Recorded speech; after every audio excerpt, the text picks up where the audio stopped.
Assalamualaikum warahmatullahi wabarakatuh. Perkenalkan kami kelompok 3 akan mempresentasikan materi mata kuliah Supply Chain Management and Customer Relationship dengan beranggotakan 4 orang. Yang pertama Agung Wijanarko, yang kedua Haryanto, yang ketiga Nafisa, dan keempat Tutut Widyastuti. Domain forecasting yaitu kegiatan yang bertujuan untuk meramalkan atau memprediksi segala hal yang terkait dengan produksi, penawaran, permintaan, dan penggunaan teknologi dalam sebuah industri atau usaha.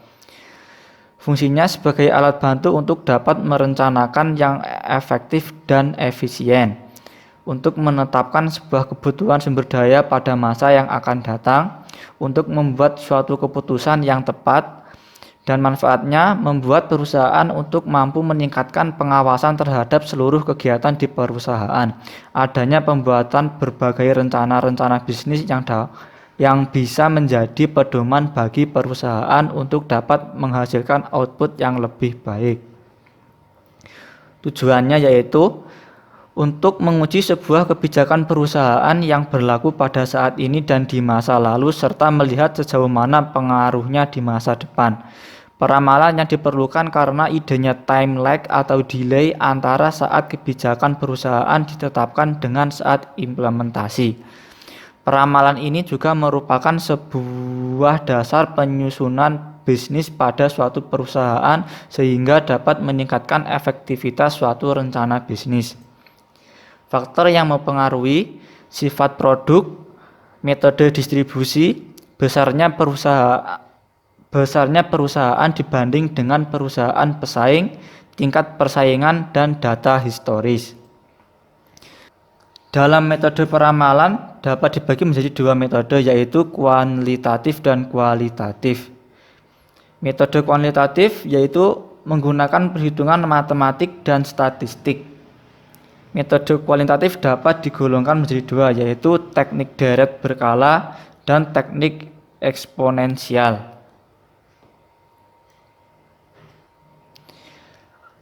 Metode yang kedua yaitu metode kualitatif, biasanya tidak menggunakan perhitungan matematis ataupun perhitungan statistik.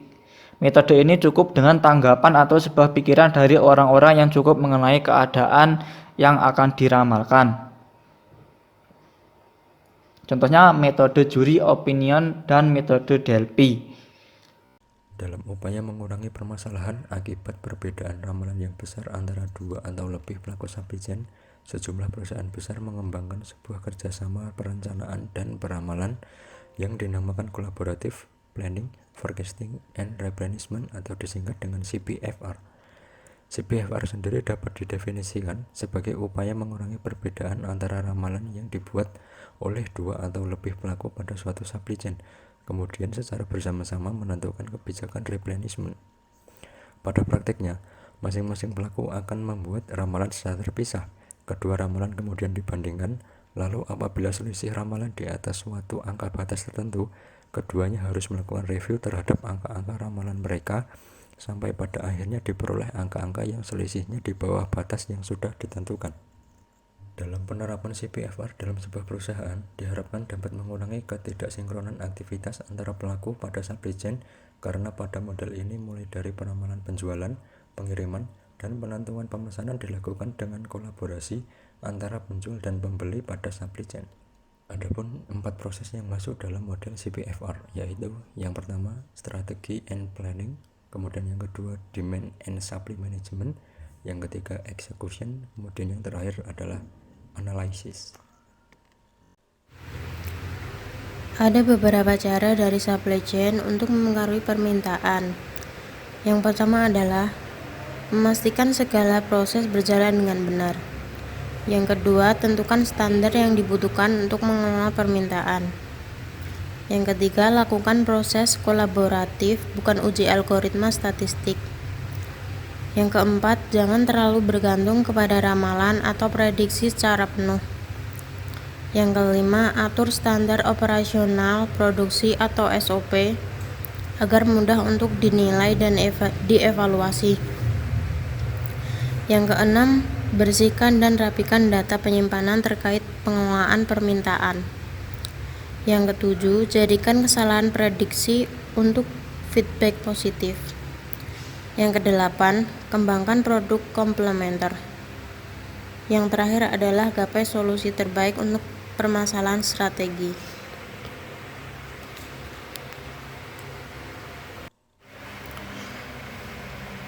Dampak pandemi COVID-19 pada permintaan.